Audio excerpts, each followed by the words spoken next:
travelers. This include a travel pass and medical certificate declaring that they are negative for COVID-19. For some, the added requirement poses an added burden since they have to spend around 8,000 pesos just for a swab test, especially if the destination country requires it.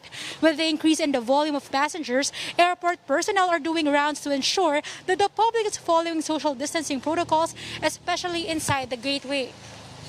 Charles, what's happening here right now is that for those who are looking forward to travel within the country starting August this year until next year, 2021, airlines have been providing seat sales since last week.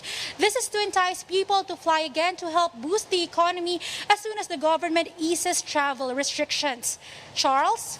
All right, Shaila, you mentioned certain requirements for international flights. That's the travel pass and medical certificate. What about for domestic passengers? What documents should they have handy when they get to the airport? Charles, even passengers who are flying domestically are required to have a travel pass and the medical certificate. For domestic travelers, they're not required to have the PCR test. They just need the rapid test to prove that they are negative for COVID-19. But the thing is, they have to secure these medical certificate or tests within 14 days before their departure, because it seems like they have an expiry and they won't accept check-in for expired medical certificates. Charles? Right, Shaila, just to clarify yet again, authorities are not accepting rapid test results and they require PCR-based test results, right?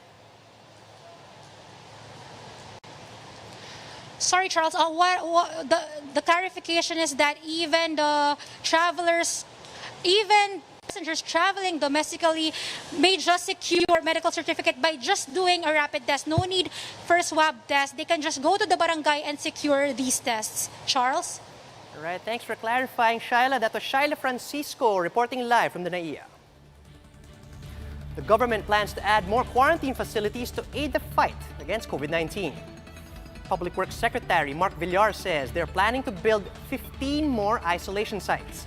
Health Undersecretary Leopoldo Vega also wants to increase bed allocations for COVID-19 patients in hospitals nationwide.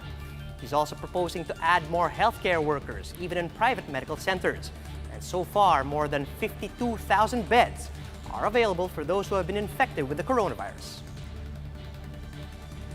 Here are other stories we are keeping our eyes on. The National Task Force Against COVID-19 has approved more barrier designs for motorcycle riders. This includes the design of angkas, which is worn by the driver just like a backpack. But NTF Chairman Delphine Lorenzana reiterates that pillion riding is only allowed for husbands and wives, common law couples, and live-in partners. The Sandiganbayan closed its office in Quezon City today to make way for building disinfection and contact tracing, as 2 employees tested positive for coronavirus based on swab tests. Justices, officials, and employees of the court will continue to perform their duties remotely.